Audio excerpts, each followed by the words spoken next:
Take a deep breath. Imagine the flickering light of a small campfire as the sun sinks below the horizon, casting long shadows across the ground. The stars begin to twinkle, and a gentle wind whispers through the trees. In this quiet moment, have you ever wondered about the words we use? Each one carries a history, a journey of its own. Language is not merely a tool, it is a living entity, evolving and flowing like a river across vast landscapes. Long ago, thousands of years past, there was no English. No books, no dictionaries, no schools existed, yet there were people scattered across Europe and Asia, communicating in a tongue we now call Proto-Indo-European. It may sound complex, but think of it as the great-great-grandparent of the languages we speak today. From this ancient root, branches spread out, each becoming distinct.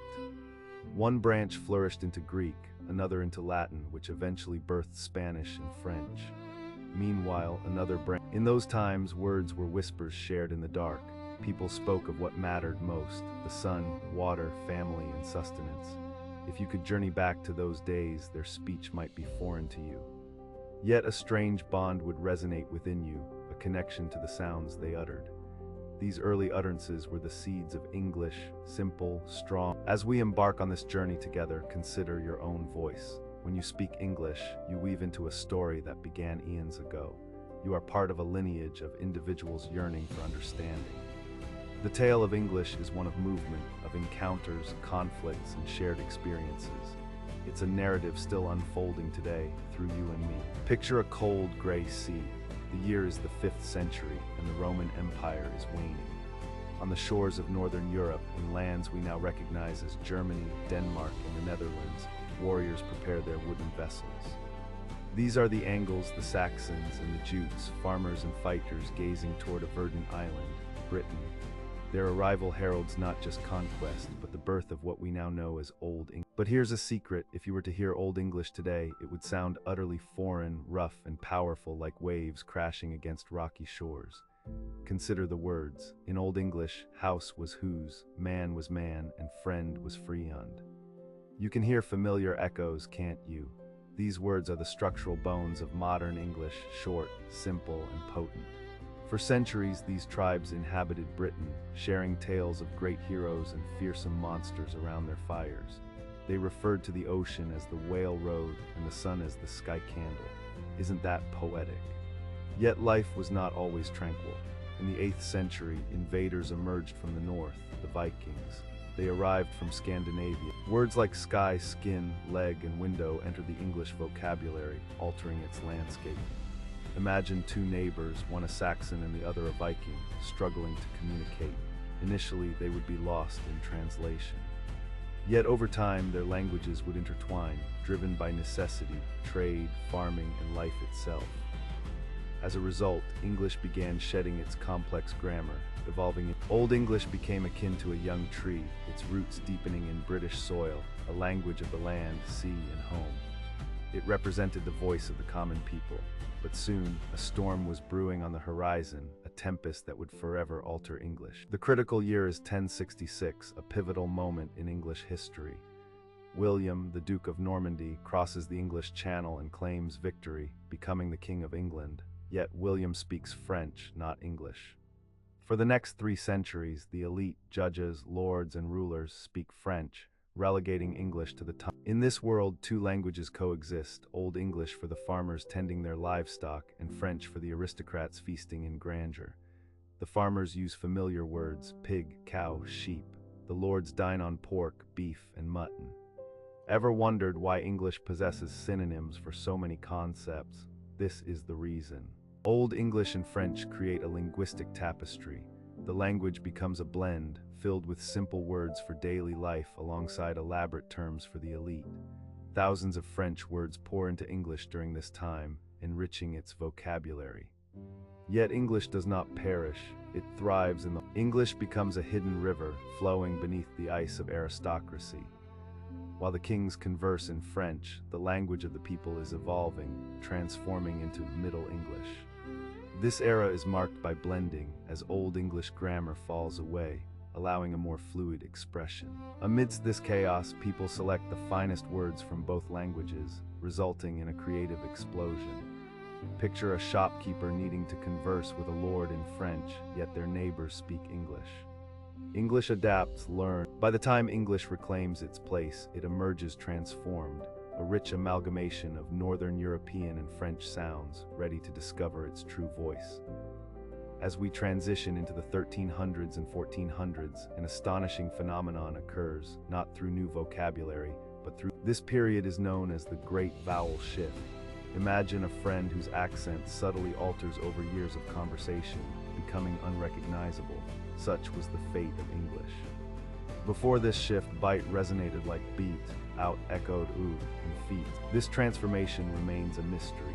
Perhaps it stemmed from migration to burgeoning cities like London, where diverse accents collided. For over 200 years, this slow metamorphosis took place, giving rise to a literary titan named Geoffrey Chaucer. His Canterbury Tales, sung in Middle English, illustrates that English could be as poetic and beautiful. Yet while pronunciations shifted, the written word remained static. This discrepancy explains the challenges of English spelling today. Consider night. Why does it contain a K and GH once those letters were pronounced K-neat? However, as sounds evolved, those phonetic traces remained, yet the pronunciation. English matured, shedding its youthful complexities, discovering its identity, and stepping into a new era. By the end of the Great Vowel Shift, the language began to resemble the English we recognize today. It stood poised for a new chapter, awaiting a figure who would reshape it forever. We arrive in the late 1500s, a time of rapid change, the Renaissance, an age of exploration, innovation, and new ideas. As thoughts expanded, so too did the need for new words. Enter William Shakespeare, a name that echoes through history. More than a playwright, he was a master of language. Shakespeare crafted over 1,700 words that continue to live on today, lonely, hurry, generous, and bedroom among them. When you say you're in a pickle or have a heart of gold, you invoke Shakespeare's genius. He revealed that English could be flexible, emotional, yet alongside Shakespeare's influence, another revolutionary invention emerged, the printing press. Before its arrival, books were painstakingly handwritten, rare and costly. With William Caxton's introduction of the printing press to England, the landscape books became accessible, but this newfound freedom brought forth an issue. Spelling varied widely across regions, leading those in charge of printing to grapple with standardization. They opted for the London spelling, kickstarting the unification of English. It was the dawn of early modern English, a time when the language began to adopt its first rules. A spark ignited excitement across England. For the first time, a person from the north could read the same words as someone from the south. Knowledge surged forward, racing through the hearts of the people. The King James Bible emerged, its rhythms etching a lasting beauty into the fabric of English. The language transformed into a powerful vessel for art, science, and faith. It became strong, organized. As the ship set sail across the treacherous Atlantic, imagine the year 1607. A crowd of hopeful souls gathers on the decks, bound for the new world. They carry their dreams and their English, ready to forge a new life. Upon landing in Jamestown and Plymouth, they encounter a land teeming with unfamiliar wonders.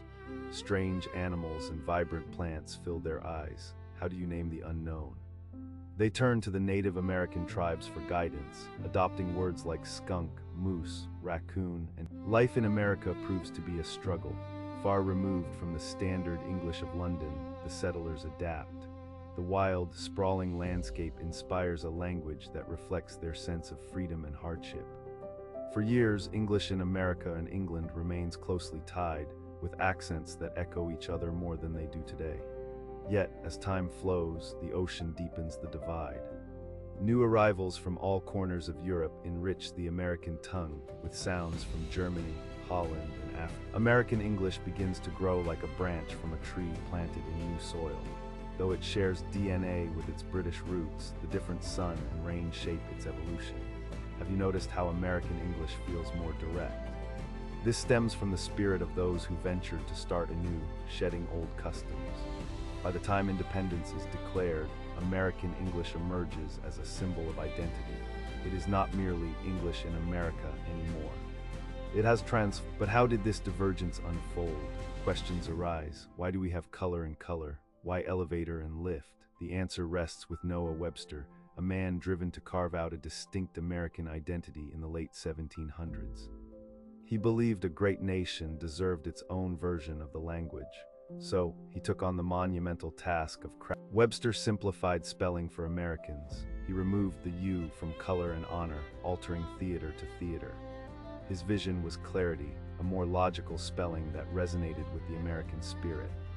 This led to the duality of English spelling we see today, yet it extended beyond mere letters. The words themselves shifted. The car became adorned with different terminology.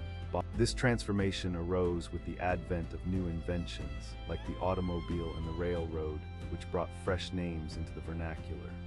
Then there lies the matter of pronunciation. Notice the letter R. The American tongue pronounces it boldly at the end of words like car or teacher, while many in England do not. Remarkably, in the 1700s, almost all in England articulated that R. However, the 1800s saw a trend where dropping the R became fashionable in London. Thus, American English preserved older sounds that British speakers later abandoned. Despite these differences, a vital truth remains: both versions are the same language. They are akin to brothers shaped by different cities, distinct in appearance and interests yet bound by family ties. They can still engage in whether one learns British English or American English, they uncover the same history, the same foundational bones. The differences merely represent the clothes the language wears. From ancient roots to modern times, English has blossomed beyond the shores of two nations. It has Consider this: approximately 1.5 billion people speak English worldwide. Astonishingly, most are not native speakers. They are individuals like you, acquiring English as a second or third language. English no longer belongs to England or America, it belongs to the universe. It connects the pilot in Brazil with a tower in Tokyo and the scientist in Germany. In this digital age, English is evolving more rapidly than ever. The internet births new words daily. Terms like blog, app, selfie, and emoji have leaped into common usage virtually overnight. English remains a hungry language, absorbing words from various cultures. We savor sushi, Japanese, practice yoga, Sanskrit, and embark on. English acts as a vast sponge, soaking in the beauty of every culture it encounters. With so many speakers, it has morphed into global English, a simplified version used for international communication. Its essence lies in clarity, aiming for understanding rather than perfect accents. Some speculate that English will branch into numerous dialects. Others believe the internet will unify our speech. Yet one certainty prevails: English will perpetually shift. It will adapt to innovations and new lifestyles. It will never be stagnant, just as its speakers remain. You are now part of this vast global community. Learning English is not merely about grasping grammar and vocabulary, it's a key that unlocks doors to millions of people, countless books, and endless Our journey through time comes to a close. We have witnessed English evolve from a handful of Germanic tribes into a unifying global language. Recall the early whispers we discussed, their evolution into a powerful roar. They traversed wooden boats, adorned pages, and now surge as digital signals through the English embodies a living legacy, layered with history. It carries the strength of the Saxons, the grace of the French, the spirit of Shakespeare, and the energy of the contemporary world. Learning it can be challenging. Frustrations arise with irregular verbs and peculiar spellings. Yet, remember the narrative. English is a messy language born from a messy history, crafted by people striving to survive, connect, and create. It emerged not from sterile laboratories, but from fields, markets, and stages.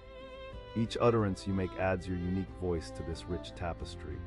Your accent, errors, and triumphs are threads in the evolution of English. You are not merely a student, you are an active participant in a saga that has unfolded over millennia.